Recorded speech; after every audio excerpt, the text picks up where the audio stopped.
Andrés Saldívar Larraín se ha paseado por el acontecer político de los últimos 40 años. De profesión abogado, ingresó en 1952 al Partido Conservador Social Cristiano y fue uno de los militantes fundadores del Partido Demócrata Cristiano.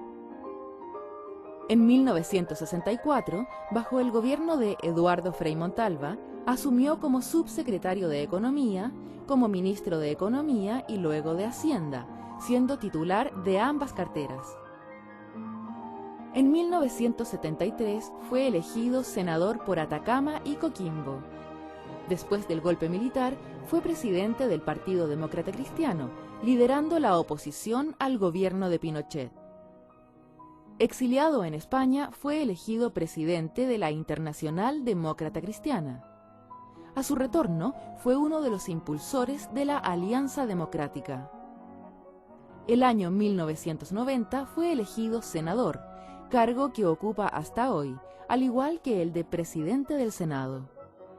Usted ha sido un testigo y actor privilegiado de nuestra historia de Chile reciente y quisiera entrar a esta conversación, más que entrevista, preguntándole sobre el origen de su entrada al Partido Demócrata Cristiano, porque tengo entendido que usted no es falangista de los antiguos. Cuéntenos, ¿fue bien recibido, digamos, el año 57 cuando entró al partido? Bueno, yo fui uno de los fundadores, siendo muy joven. Yo estaba en la Escuela de Derecho, era social cristiano. O sea, venía la vertiente conservadora que se había separado del Partido Conservador. Y con Horacio Walker. Don Horacio Walker. Y un hermano de mi madre, Pablo Larraín Tejada, también era uno grandes dirigentes y había sido ministro de Economía del presidente Gabriel González, y fue uno de los fundadores también del socialcristianismo. Y mi madre, que tenía también una profunda también vocación social. Y era una mezcla entre religioso y político. Nosotros fuimos formados más bien en la Acción Católica, en base a las encíclicas sociales. Nuestros mentores eran el Padre Hurtado, el Padre Vive, en general toda la iglesia más bien muy progresista.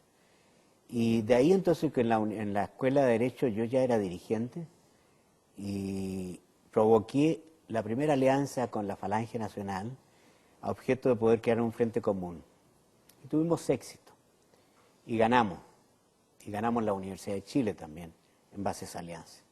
Y entonces yo me recuerdo que fuimos con un grupo de jóvenes a hablar con Eduardo Frei, a plantearle la necesidad de que impulsáramos la formación del Partido Demócrata Cristiano. Me acuerdo que por los socialcristianos fue Raúl Troncoso, fui yo y otros, Max Silva, me acuerdo. Y por la Falange iban dirigentes también que eran universitarios. Y por lo tanto, hay parte, y yo me incorporo con mucha fuerza al año 57, cuando se funda la democracia cristiana.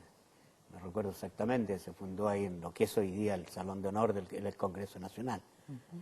Ahí estaba Jorge Mardones Restá, estaba Rafael Agustín Gumucio, Bernardo Leighton, Eduardo Frei, Pablo Larraín, Don Horacio Walker, bueno, todos los grandes dirigentes de esa época que para nosotros eran los conductores, eran los que nos llevaban, ¿no es cierto?, a la política, los que nos presionaban, ¿no es cierto?, por el tema de la vocación social, ¿no? ¿Y se esperaba en el éxito del año 64 cuando Frei llega al gobierno? Bueno, nosotros dimos una primera campaña muy épica, que fue la del 58. Yo era muy joven, tendría en ese tiempo 22 años, 21 años. Y hicimos una campaña sabiendo que era muy difícil, pero con todo. Y Frei salió tercero, pero con una muy buena votación. Ya Frei había sido elegido por Santiago senador. Entonces ya era el símbolo nuestro. Y teníamos otros dirigentes de gran valor como Bernardo, como Radomiro, y otros dirigentes en el mundo sindical. Entonces había una presencia bien fuerte del pensamiento cristiano.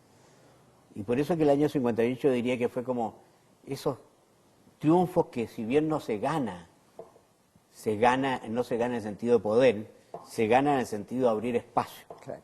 Y eso provocó, ¿no es cierto?, también, ¿no es cierto?, que después ya en las elecciones municipales del año 61, la democracia cristiana sacó una fuerte votación.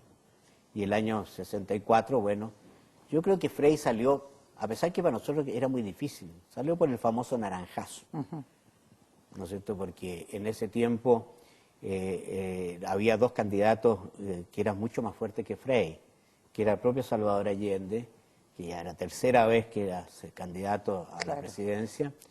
Estaba Durán, Julio Durán, que era una alianza derecha radical. Exacto. Y estaba Frei.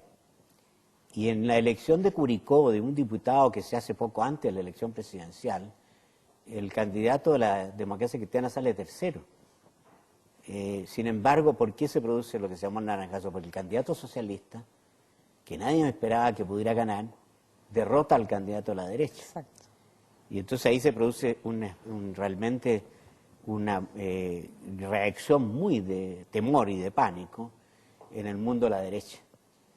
En el fondo se dice que en el fondo el triunfo del 64 de Eduardo Frei se debe obviamente a la fuerza que ha tomado la democracia cristiana, pero también justamente a los votos de la derecha, y algunos agregan a la ayuda de la CIA norteamericana en cuanto a las platas. Bueno, ¿qué hay de verdad en yo eso? personalmente nunca supe que hubiera habido platas de la CIA. Lo que sí, efectivamente, recursos pudieran haber llegado en forma indirecta. Lo que pasa es que hubo una campaña oficial de la democracia cristiana y una campaña que se hizo paralelamente, que se llamó la campaña del terror, que fue una campaña hecha más bien por un movimiento más bien en la extrema derecha, que trató, ¿no es cierto?, de amedrentar y atemorizar a la gente con lo que podría ser resultado de un triunfo de la izquierda en Chile, por todo lo que estaba pasando en Cuba principalmente. Incluso se trajeron declaraciones de la hermana de Fidel Castro. Y se hizo una campaña muy intensa. Bueno, dicen que habrían llegado recursos de la CIA, no sé si acaso tanto de la CIA. Lo que sí, ¿no es cierto?, que en ese tiempo de la Guerra Fría, donde el mundo estaba dividido entre el mundo soviético y no soviético, el mundo manejado más bien por la influencia de Estados Unidos, los recursos venían de un lado y de otro. Es decir, los recursos que venían también de la Unión Soviética llegaban a Chile a financiar los partidos del mundo marxista. Generalmente eso se olvida. Se olvida. Y en ese tiempo era muy internacionalizada la política.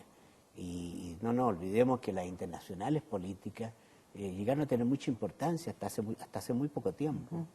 A mí me tocó ser el presidente de una internacional y sé lo que significaba la potencialidad de la capacidad, el apoyo internacional a diferentes partidos políticos. Don Andrés, la Revolución Cubana, Fidel Castro generó, ¿no es cierto?, todo un gran movimiento en América Latina y también en Chile. ¿Qué sentía usted en ese tiempo que más bien tomaba la línea de la revolución en libertad, no la revolución que estaba llevando a cabo Fidel Castro en Cuba? Usted era joven, la gran parte de la juventud, toda esa generación estaba por el cambio, por la transformación. ¿Qué significaba el término revolución en libertad para ustedes? Bueno, era hacer el cambio, pero respetando la libertad.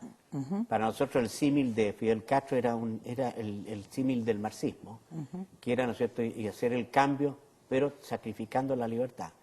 Nosotros nos poníamos como exigencia de que los cambios sociales profundos que había que hacerlo bajo la premisa de que por ningún motivo podía renunciarse a la libertad. Y la gran crítica que teníamos al marxismo, porque nosotros nos levantábamos como una alternativa frente al marxismo. Nosotros queríamos los cambios sociales, queríamos y la igualdad de oportunidades sociales, que hicimos la reforma agraria, hicimos la reforma educacional, hicimos grandes transformaciones sociales, la promoción popular, todo, pero con una condición, que por ningún motivo sacrificábamos la democracia. Mientras que para nosotros Fidel Castro representaba la antítesis. Si bien parte como una cosa muy mística, de un planteamiento muy romántico, idealista, indiscutiblemente Fidel Castro va derivando con mucha rapidez a una identificación con el mundo marxista. Y por supuesto en América Latina y en Chile se produce la misma división. La división entre los proyectos políticos que eran absolutamente excluyentes. Nosotros excluíamos absolutamente a los sectores marxistas porque creíamos que nuestro proyecto era autosuficiente. ¿Cómo habrá sido fuerte entonces la división que empieza a producirse en la democracia cristiana justamente en la década del 60, cuando un grupo importante de su juventud se va y conforma el MAPU en el año 69, luego hay otra decisión en el año 71 a la izquierda cristiana? ¿Cómo vive usted, cómo vive Frei? Porque usted siempre se le consideró dentro del grupo más derechista, más freísta dentro de la democracia cristiana. Bueno, pero a mí me han tildado de todo, visto derechista, antiderechista. Yo cuando estaba recién de novio con mi señora, su padre era un diputado conservador y nací en una familia muy conservadora. En el mundo, ¿no es cierto?, donde yo me movía, en el mundo social donde yo me movía, nosotros éramos comunistas. Yo era aquel tildado comunista, de rojo, bueno, y nos miraban en ese sentido con mucha distancia, no nos querían. Por eso que nosotros siempre tuvimos que jugar en ese ambiente. Por una parte nos calificaban de derechistas y por otro lado nos calificaban de marxistas, o pro-marxistas, mejor dicho. Pero la verdad de las cosas es que lo que sucede en nuestro tiempo, que es una marca también de que sucede en el mundo en su conjunto, esto de la Guerra Fría, es, ¿no es cierto?, de la división entre el mundo comunista y el mundo no comunista. Y nosotros en ese sentido, si bien estábamos por los cambios y queríamos, ¿no es cierto?, hacer la transformación, dentro de la juventud nuestra y cercano a uno mismo, había gente que quería hacer los cambios con mucho más rapidez. Y empezó incluso en la propia Iglesia Católica, que era un poco el lugar donde nosotros también nos nutríamos de nuestra influencia de tipo de idea. Empezó también en la Iglesia propia, en la propia Iglesia Católica. La revista Mensaje, por ejemplo. No tanto la revista, no, la revista Mensaje estaba más en la línea nuestra. Vino, ¿no es cierto?, lo que se llamó el movimiento socialista y los cristianos para el socialismo, claro, que era un movimiento, ¿no es cierto?, que también aceptó el marxismo. Primero lo aceptaban como una manera de análisis político, análisis del crítico de la política. Pero en definitiva se empezó a formar, ¿no es cierto?, una posible alianza o entendimiento entre sectores cristianos y sectores marxistas. Y dentro de la juventud demócrata cristiana, un sector de la juventud estimó que el gobierno de Frei era un poco capitalista, un poco retrógrado, reaccionario. No tanto retrógrado, que no hacía los cambios con rapidez. Querían más reforma agraria de la que se había hecho, querían más cambios sociales, querían más nacionalización del cobre, más allá de la chilenización que habíamos hecho. Querían hacer un cambio mucho más profundo y mucho más rápido. ¿Les dolió que se fueran? Mucho porque... ¿Fue traición a juicio de No ustedes en tanto ese traición, momento? yo creo que hay gente que pensó distinto que nosotros en un momento dado, equivocado. Yo creo que incluso muchos de ellos han vuelto a la democracia cristiana, o estamos cerca de ellos ahora. Y ellos mismos, yo creo que si hoy día se ponen una perspectiva, se darían cuenta que el acelerar demasiado el proceso llevó al país a lo que nos llevó. Cuando se pretendió, ¿no es cierto?, hacer un cambio estructural de la sociedad chilena a través, ¿no es cierto?, del gobierno de Salvador Allende, se chocó contra una realidad que no era posible poder sobrepasar. No se podía hacer la revolución sin respetar la libertad.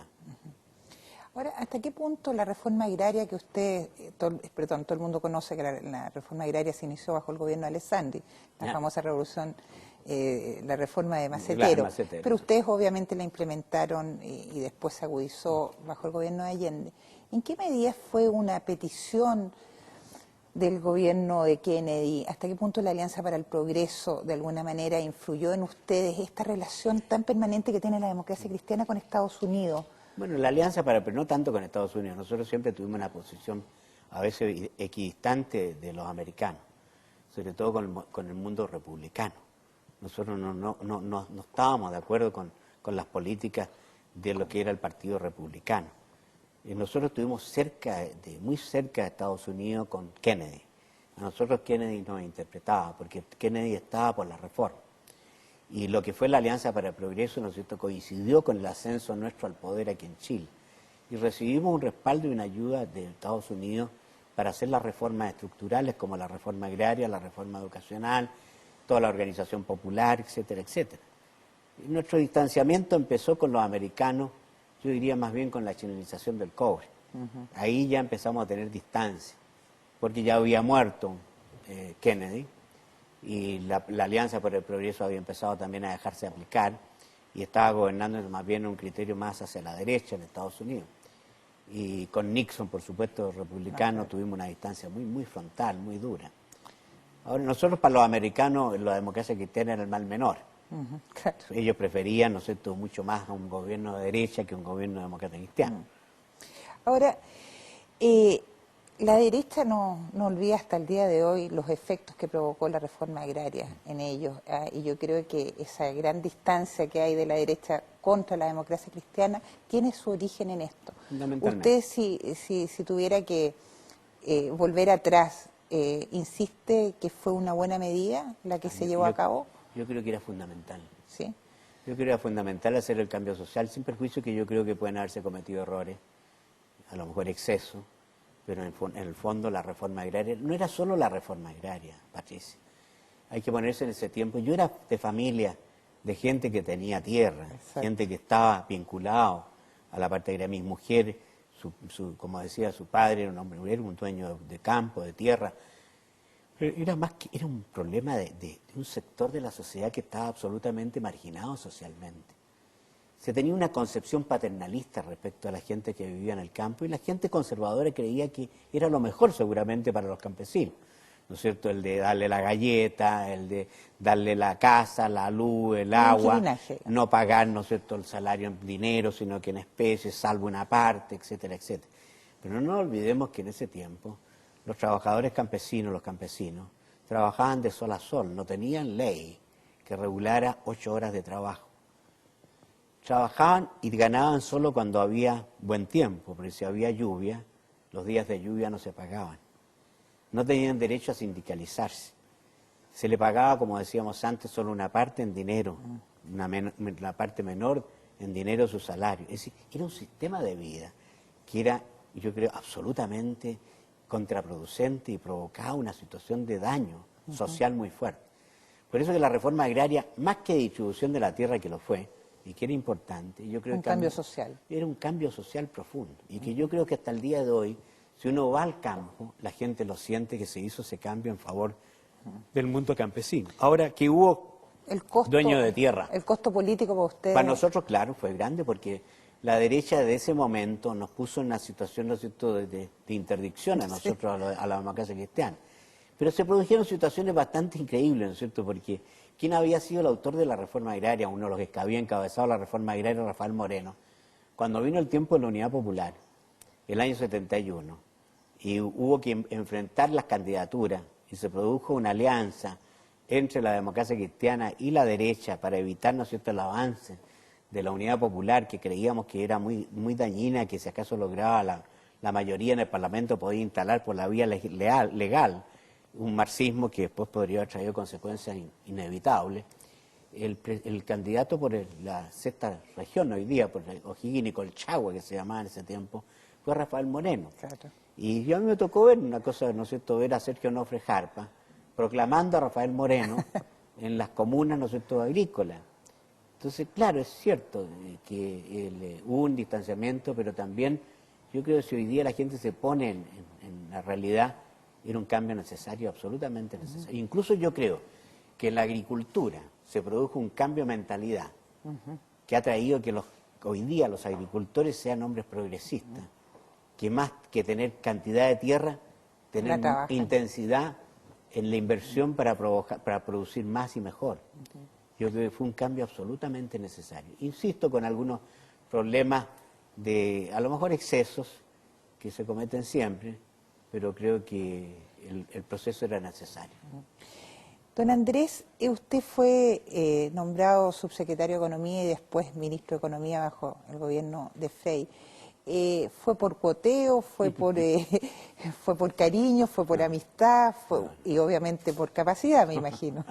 Estamos aunque con usted el show, ¿no es cierto? En este caso por talento, por convivencia. No, la verdad la cosa pero porque usted es abogado, no es economista. La verdad las cosas, bueno, es que en ese tiempo la carrera de economía no era tan común, estaba recién comenzando. Más que nada la enseñanza era de auditoría, más que economía. Economía recién estaba haciéndose en la Universidad Católica y algo en la Universidad de Chile a fines de los años 50, digamos. Pero la verdad las cosas de que yo paso a ser el subsecretario de Hacienda cuando tenía 27 años, precisamente con motivo de la campaña presidencial de Eduardo Frei. Como le decía yo antes, yo había tenido una relación con Eduardo Frei bastante intensa políticamente, muy joven. Yo había dejado de la política en parte. Entonces, cuando viene el triunfo de Frei, gana Frei, y a los pocos días él nombra a ministro de Hacienda a Sergio Molina. Y yo lo veo entrar, yo tenía oficina al lado de Frei, 2 oficinas por medio. Y yo lo veo entrar ahí en el comando, en la calle Agustina, y Sergio Molina entra a la oficina de Frei y al poco rato Frei me llama. Y está ahí Sergio Molina. Yo a Sergio Molina lo conocía muy poco. Entonces Frei me dice, mire, tengo un problema. Yo a usted le pedí que participe en mi gobierno, pero aquí ha llegado don Sergio Molina y me ha pedido que usted sea el subsecretario de Hacienda. Entonces yo le digo, pero presidente, le digo yo, a usted le dije, mi problema es que yo quiero ejercer, y además yo no quiero ser subsecretario, le dije, pues los subsecretarios ejercen nada más que funciones administrativas, le dije, tienen que estar a cargo de la cosa del personal, le dije, a mí no me interesa.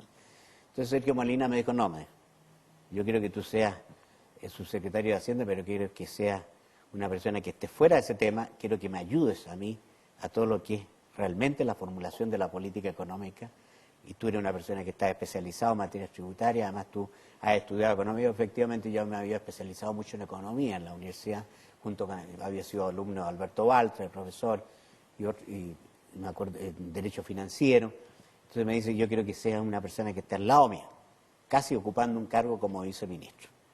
En esas condiciones me dijo, yo quiero que tú vayas. Y se entendieron muy bien entre ustedes dos. Pero claro, pero ahí se produce una situación que yo relato, ¿no es cierto? Yo le digo a Frei, después que se va Sergio Molina, le digo, presidente, le dije, yo estoy con una gran duda de tipo vital, le dije, de mí. Y por mi familia, le dije, yo soy una persona muy joven, me voy a meter en esto. Andares que no son propios míos, bueno. Entonces me dice, yo le voy a contar a usted lo que a mí me pasó. Y después me dice sí o no. Entonces me dice, mire, yo tenía su misma edad, 27 años. Estaba recién casado con Maruja. Y me llama el presidente del Banco Sudamericano, Sergio Vergara, y me dice, mire, Eduardo, yo quiero que usted sea gerente general del Banco Sudamericano.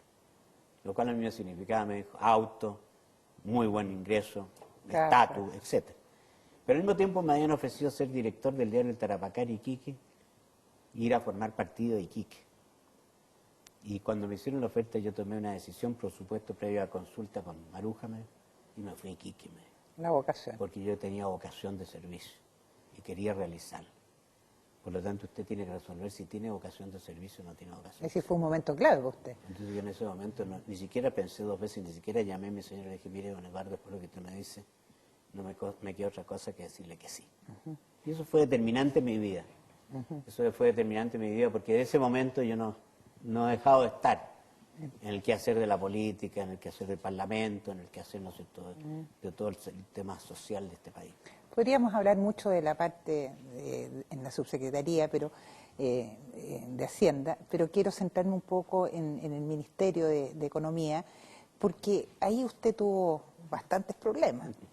Y quizás el más fuerte, que va a tener repercusiones a futuro, es que fue su posición frente al presupuesto en relación a las Fuerzas Armadas.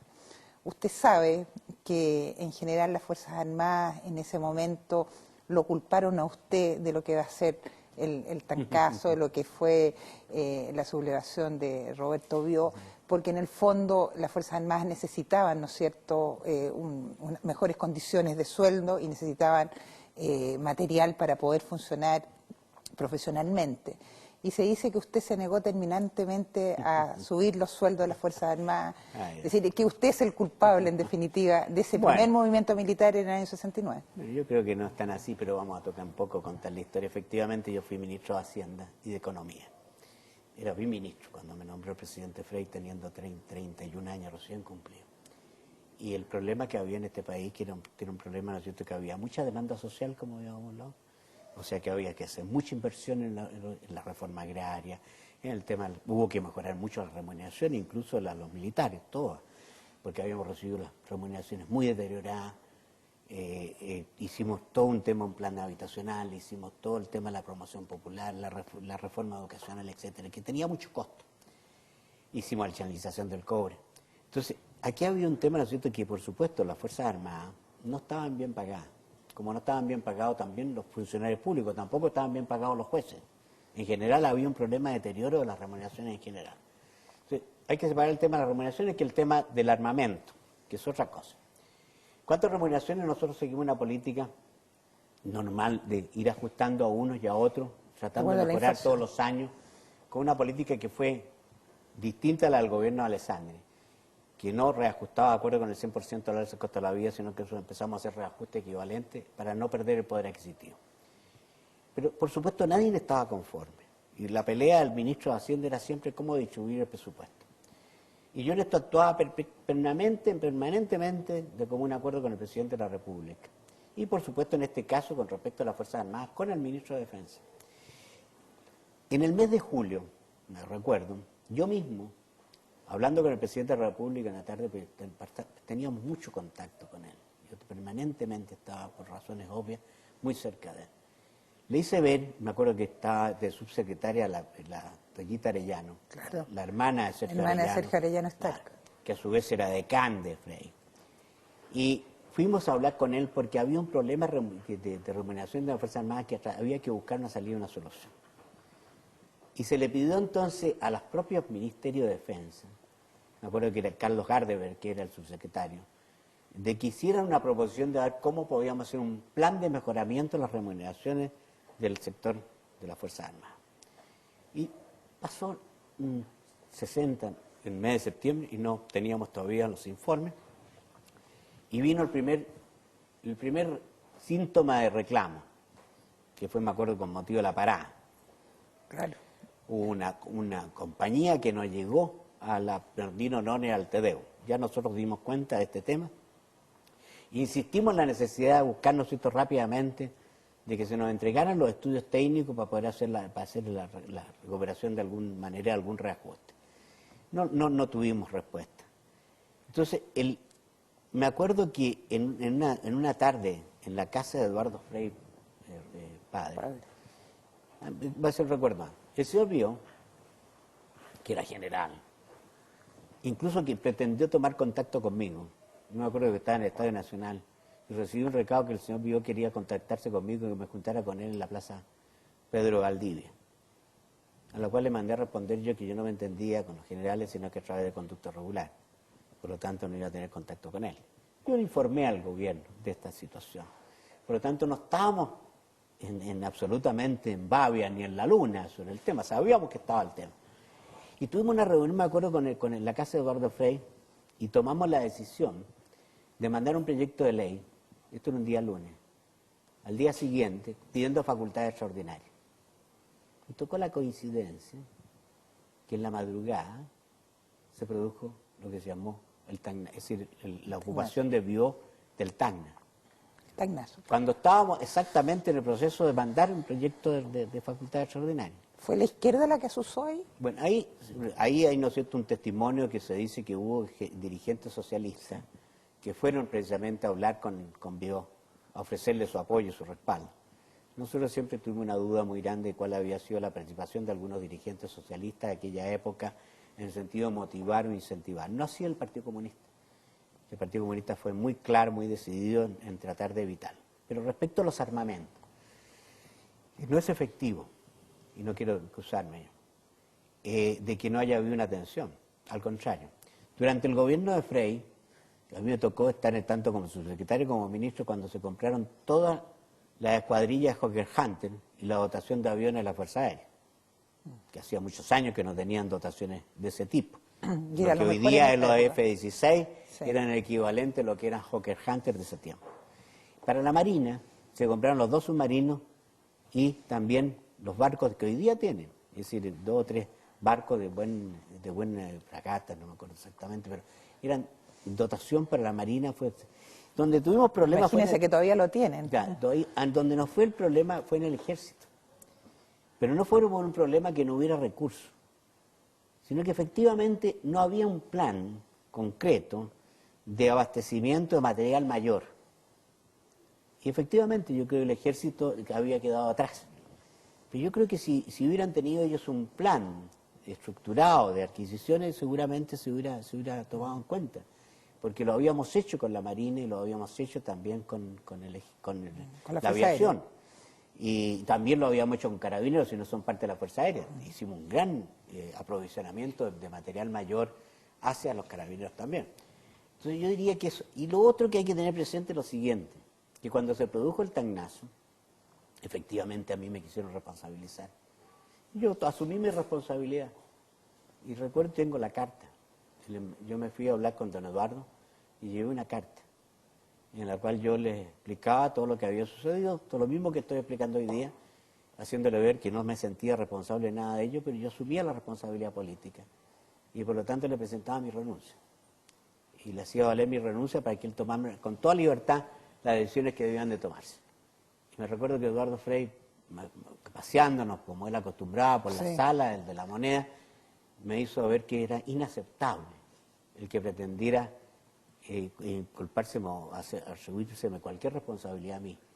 Y al contrario, me mandó una carta dándome el pleno respaldo, la totalidad del respaldo y asumiendo él la responsabilidad, porque me dijo que él estaba siguiendo la política que el gobierno tenía que seguir en materia de gasto fiscal y de orden de las cuentas fiscales.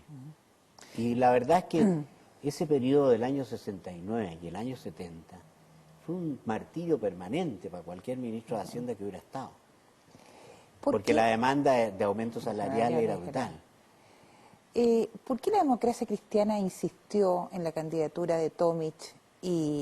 Porque conocemos ahora que habían otros candidatos, entre ellos Pérez Sujovic, Juan de Dios Carmona, no sé si su nombre también apareció en ese momento, el de Gabriel Valdés, y nadie entiende por qué, y estando Frei, digamos, en una posición más o menos encontrada con Tomic, hayan avalado, digamos, esa candidatura.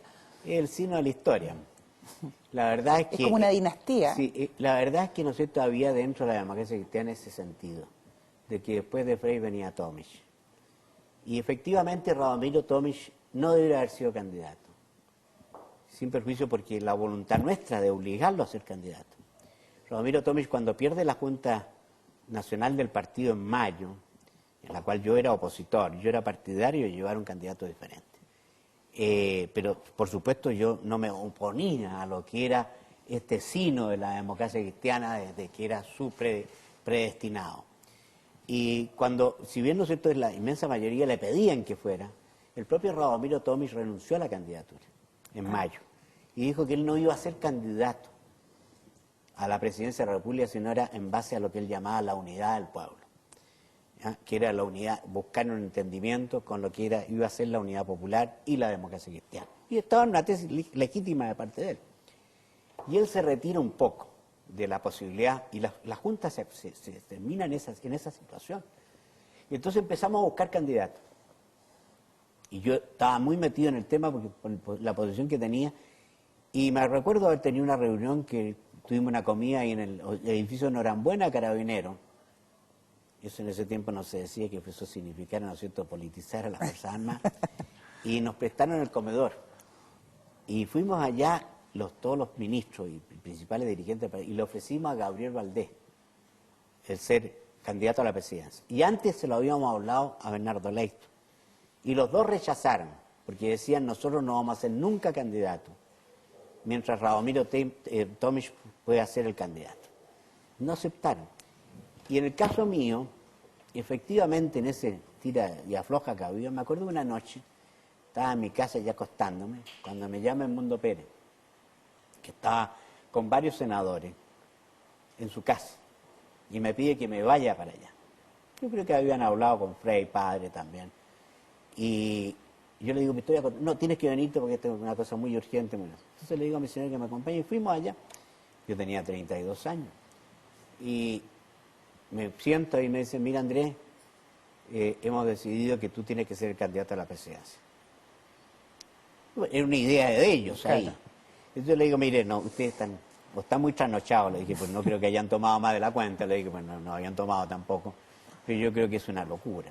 ¿Cómo ustedes me van a pedir a mí, con mi edad, que yo vaya a ser el candidato a la presidencia de la República? Hay muchos otros, yo he sido partidario que vaya Bernardo, que vaya Gabriel, o que tú, le dije al mundo, pero ¿por qué? ¿Por qué yo? Yo no tengo las condiciones, ni están dadas las condiciones para que lo sea. Yo me acuerdo que ahí terminó la conversación, pues yo me negué rotundamente. Pero eso demuestra que en la democracia cristiana había un sentimiento encontrado entre esta lealtad que teníamos por Radomiro, que efectivamente la teníamos, y esta sensación o casi seguridad de que iban a perder, que la candidatura de Radomiro podía ser perdedora. Pero en definitiva se produjo esa situación como en la historia se da, ¿no es cierto? Que optamos por respaldar a Radomiro con toda lealtad, y yo personalmente, como todos, lo respaldamos con toda fuerza. Pero la candidatura de Radomiro partió con forceps en ese sentido. Entonces partió como si fuera contradictoria con lo que era el gobierno del presidente Frei, como que apareciera como poco continuadora, como parecía, ¿no es cierto? Que, casi crítica en un momento. como crítica. Entonces, yo me recuerdo incluso, ¿no es cierto?, que en un momento dado, ¿no es cierto?, hubo que pedirle a Carmen Frei, en una entrevista a televisión, que hablara a favor de su tío Radomiro. Claro, y buscábamos todos los elementos como para poder saldar, pero la opinión pública es mucho más sensible y profunda para poder reconocer las heridas y las fisuras. Yo creo que eso tuvo mucho impacto, en definitiva, en la candidatura de Radomiro.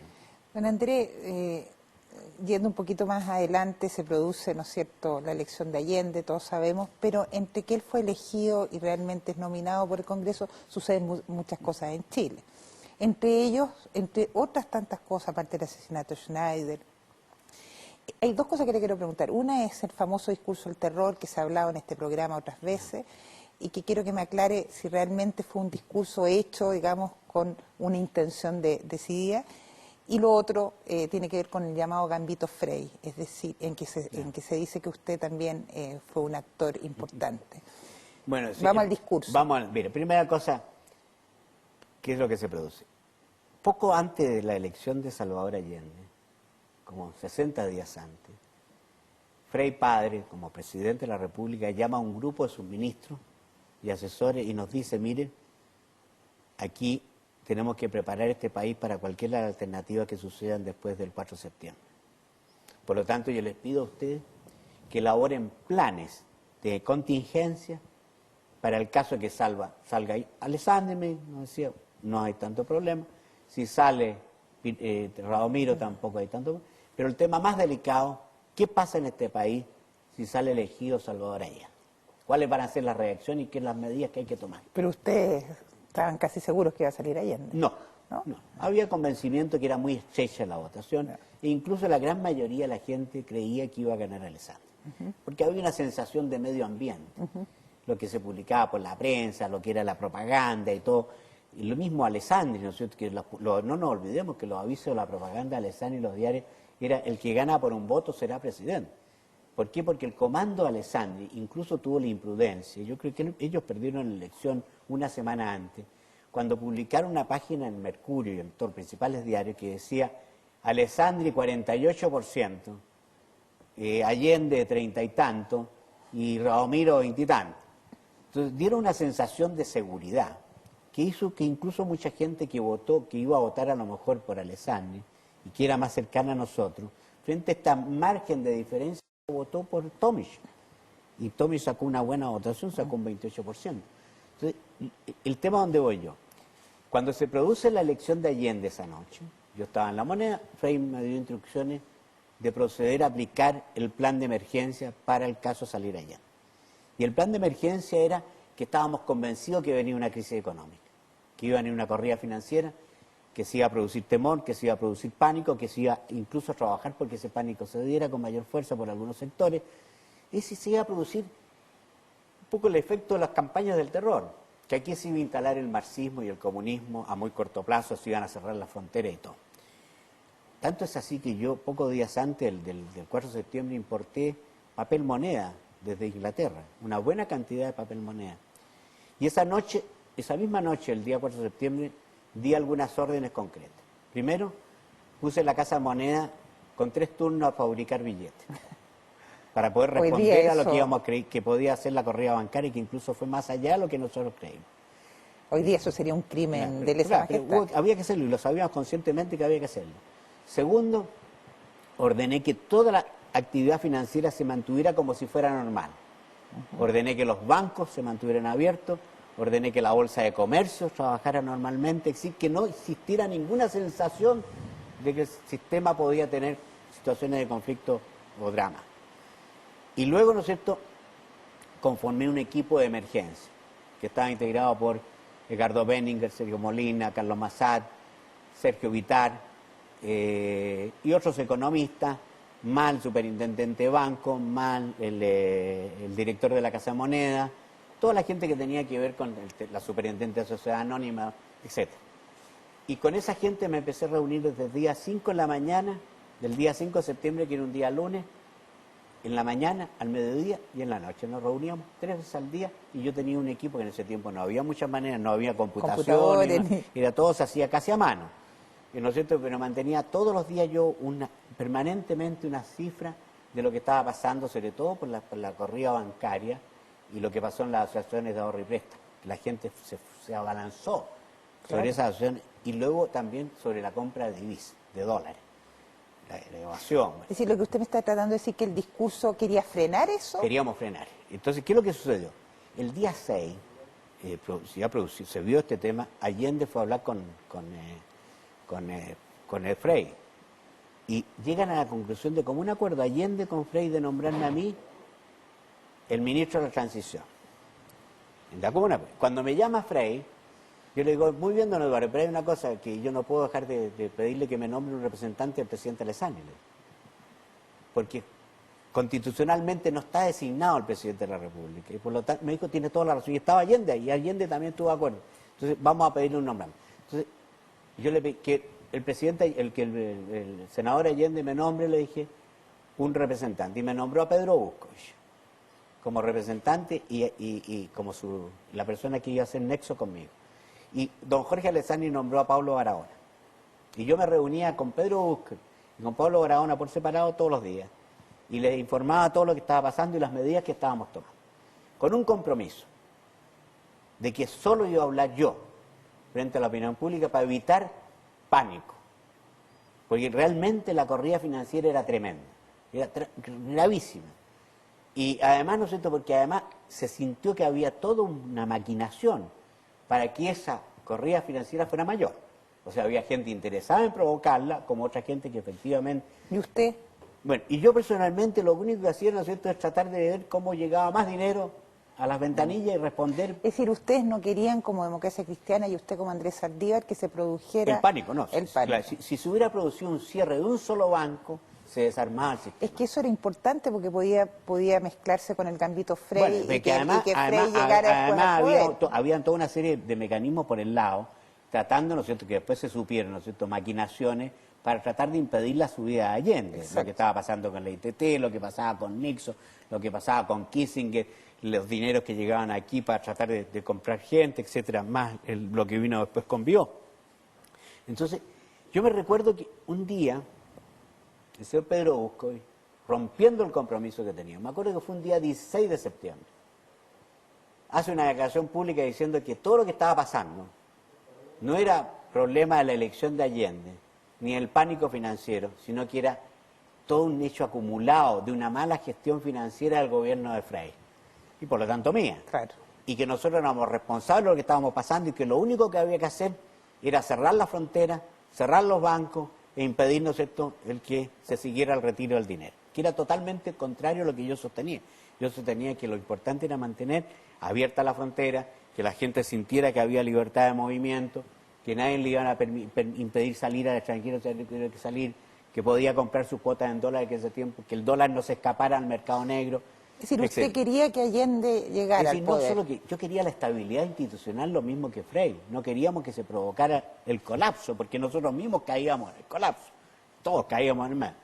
Entonces, Frei, cuando se produce esta declaración, yo me voy a hablar con Frei y le digo, esto es inaceptable, porque aquí, además de lo que está pasando, le dije, políticamente, la propia Unidad Popular nos está provocando una situación que puede ser de mayor pánico. Si se traduce, ¿no es cierto?, una discusión que yo tengo que cerrar los bancos, que tengo que cerrar las fronteras, que esto es tremendo. Entonces Frei me dice, bueno, este es un asunto, me dijo, pero tenemos que inmediatamente ver qué es lo que vamos a reaccionar. Entonces llamó un consejo de gabinete. Y en ese consejo de gabinete se acordó hacer un discurso que se me encargó a mí con mi equipo asesor. Es decir, está don Gabriel Valdés ahí como a pesar que Gabriel la otra vez dijo que no se acordaba, sí. pero Raúl Troncoso le recordó que así había sido, porque Raúl Troncoso era el secretario general de gobierno. Claro. Y efectivamente así fue.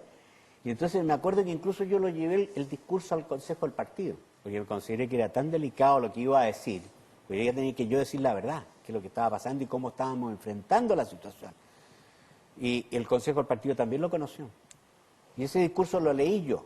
Ahora, lo que me dijeron es que yo lo había leído con una cara de pánico tremenda. Yo no sé si acaso tenía cara de pánico o no tenía cara de pánico. A lo mejor tenía poca cara televisiva, pero sí lo que es cierto es que yo lo que decía, lo decía con mucha fuerza y estaba muy preocupado, porque realmente la situación de crisis era tremenda. Y fíjense que si se revisan las cifras, y yo invitaría algún día a algunos contradictores míos a que lo vean, después de mi discurso empezó a producirse una vuelta a la curva y empezó a volver el dinero. Y en los días siguientes la gente iba a los bancos, depositaba al principio y en la otra ventanilla sacaba. Eso es lo que, para medir, sí. Para medir. Pero ya a la semana el sistema financiero se normalizó en un sentido que no hubo corrida. Y lo mismo que en el sistema de ahorro y préstamo. Por lo tanto, el discurso no fue un discurso de terror, si bien puede haber sido interpretado en ese sentido. Más te voy a decir, para que usted vea, parece que no hubo ningún... Uno de los redactores de ese discurso, junto conmigo, fue Sergio Vital, que él puede ser testigo. Sí. Y eso lo digo con una franqueza, no en el sentido de no decirle que él hay... Porque ninguno estábamos por provocar ese terror, ese pánico. Al contrario, lo que estábamos por mantener la estabilidad institucional, porque lo creíamos muy importante para el país. Ahora, que saliera Allende o no saliera Allende elegido ya era un problema en las negociaciones políticas que se estaban haciendo. Y yo personalmente creo, sinceramente, que no había ninguna otra posibilidad que elegir a Allende. Yo creo que si hubiéramos tenido una actitud negativa, y entonces ahí viene el tema del gambito. Efectivamente, don Francisco Bulnes, a través, ¿no es cierto?, de otros personeros, y él personalmente, le fue a ofrecer a Frei lo que se llamó la tesis del gambito. Y yo fui testigo, en el sentido que le dijeron, mire... Esto no se ha dicho nunca, claro, así que qué bueno que usted lo esté señalando. Y entonces le ofrecen a Frei, le dice, mire, ¿por qué no buscamos una fórmula constitucional en que Alessandri es elegido con los votos demócratas cristianos en el Parlamento, como correspondía de acuerdo con la Constitución, y una vez elegido, Alessandri se compromete a renunciar y se hace una nueva elección y usted está habilitado para ser candidato? Y yo recuerdo que Frei fue terminantemente negativo en decirle que esa fórmula era inaceptable, a pesar que jurídicamente era posible, que era imposible que una cosa de ese tipo pudiera hacerse. Entonces, incluso Bulnes le dice, pero yo voy a insistirle, yo voy a hablar con Jorge Alessandri. Jorge Alessandri efectivamente, al parecer le hablan, porque a los 2 días hace una declaración diciendo que si se produce esta situación estaría de acuerdo. Pero era una declaración de Alessandri absolutamente contradictoria con lo que había dicho hace 10 días antes, que había llamado a votar por Allende, había dicho que él reconocía la primera mayoría. No nos olvidemos, porque también hay una declaración de don Jorge en ese sentido que fue muy leal, porque él había dicho que el que sacara un voto más debía ser presidente. Entonces yo creo que todos fueron juegos de pequeño alcance en la desesperación, porque todo el mundo estaba desesperado, el mundo de la derecha. Y también el mundo nuestro estaba preocupado de lo que podría ser un gobierno de Allende. Si el propio Allende se lo dijo Eduardo Frei, cuando lo va a ver ya cuando está en la transmisión misma del MAN, Frei le dice, tu gobierno, y el que lo recuerda el otro día es Gabriel, tu gobierno va a ser un fracaso, este país va a terminar mal. Frei estaba convencido de que la unidad popular iba a terminar en un fracaso. ¿Usted está de acuerdo con la tesis que señala que para poder entender a Pinochet es necesario haber pasado por lo que fue Allende?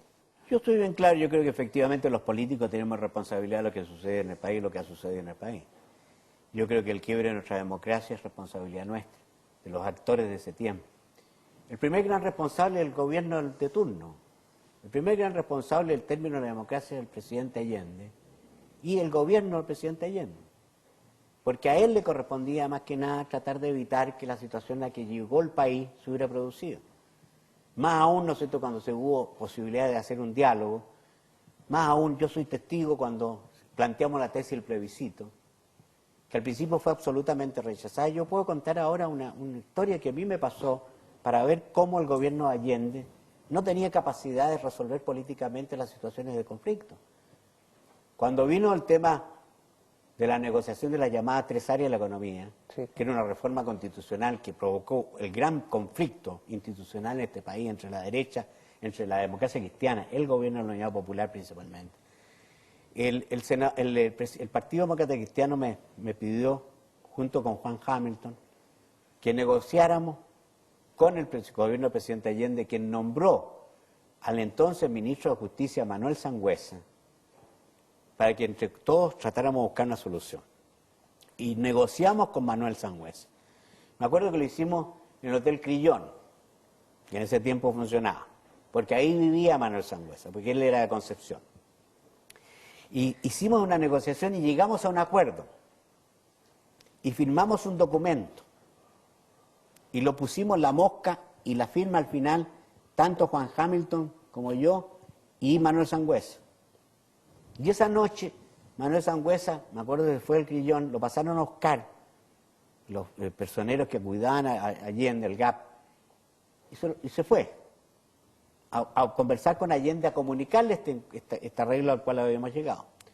A la mañana siguiente me llama Manuel Sangüesa, desde el Crillón, y me dice que ha vuelto, que ha estado con Allende esa noche, que Allende está de acuerdo con la solución que se ha dado, con el documento que hemos entregado, y que lo va a someter a un consejo de gabinete al mediodía. Y que por lo tanto me llama después de ese consejo de gabinete. En la tarde, Manuel Sangüesa me llama muy desesperado y muy preocupado y me dice, Andrés, me dice, todo ha fracasado. ¿Cómo? Le digo yo. Si está todo listo, está todo firmado.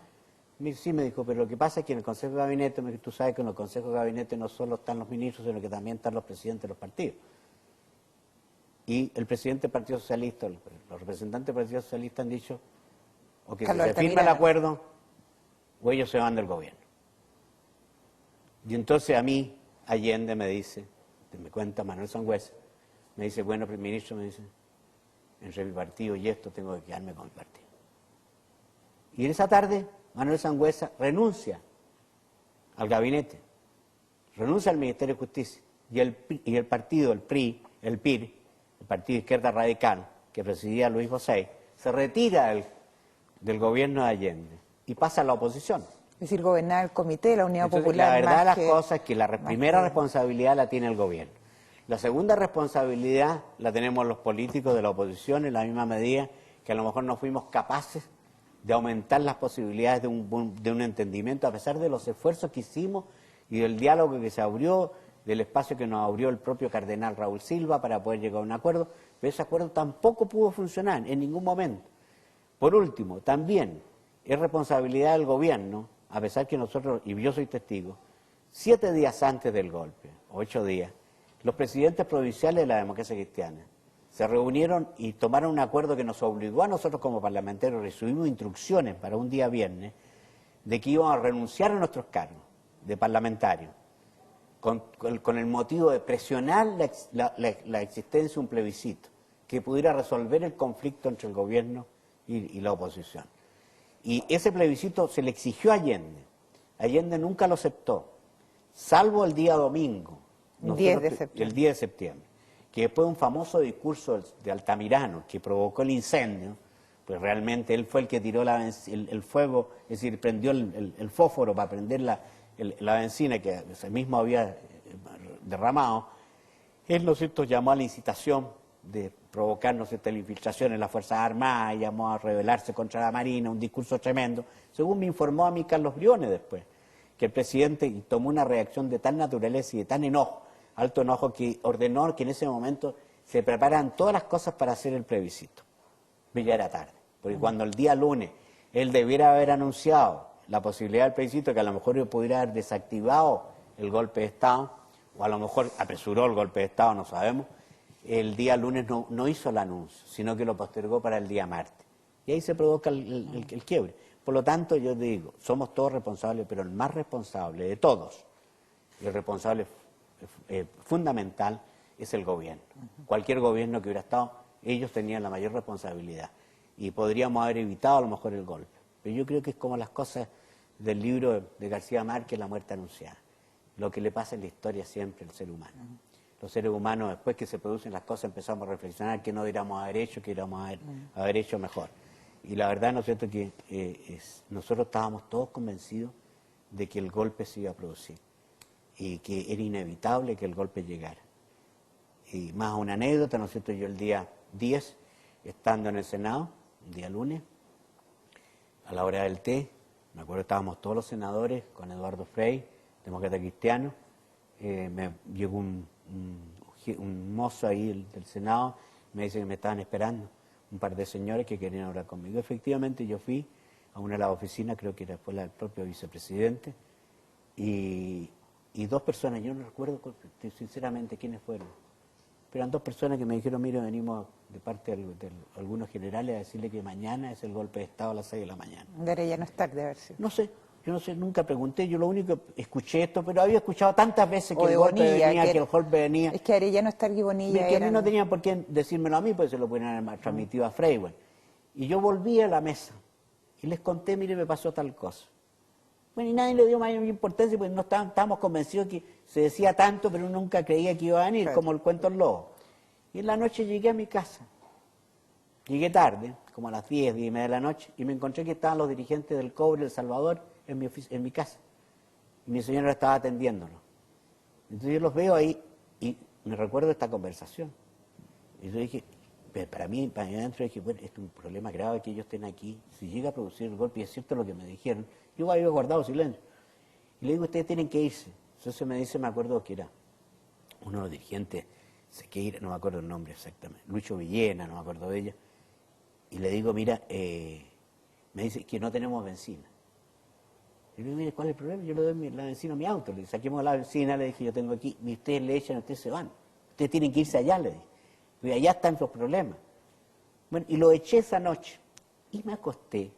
Y cuando me iba a acostar, dije, ¿le comentaré esto a mi señora o no se lo comentaré? Dije, no voy a decirle nada, pero mejor para que duerma tranquila, no tengamos problemas. Y me dormí. Yo tengo muy buen dormir. Cuando a las 7 de la mañana suena el teléfono, pues nosotros teníamos un sistema de sabido organizado por si se producía un golpe de Estado, pues estábamos convencidos que iba a llegar un momento dado. Había un operativo que a uno lo ponían a buen resguardo para evitar, porque no sabíamos si el golpe venía de un lado o de otro. O de otro, claro. Entonces me llama y me dice, levanto el teléfono y yo le digo, antes de contestar, le digo a mi señora, te apuesto que se produjo el golpe. Por aquí decir, no me pillen en babia. Dicho Y hecho. efectivamente me dice, mire, lo vamos a pasar a buscar un rato más porque se ha producido tal. Entonces, nosotros estábamos convencidos que el golpe venía. Yo no soy de la tesis de los que creen que la democracia cristiana apoyó el golpe, pero sí creo claramente que la inmensa mayoría de la gente en este país estaba absolutamente consciente que el golpe de Estado era inevitable. Y así se lo escuché al propio Radomiro Tomic, se lo escuché al propio Bernardo Leito, que decían, Dios nos libre lo que va a venir. Si viene un golpe de Estado, siempre me decía, tú no sabes lo que pasa después cuando los militares tienen todo el poder.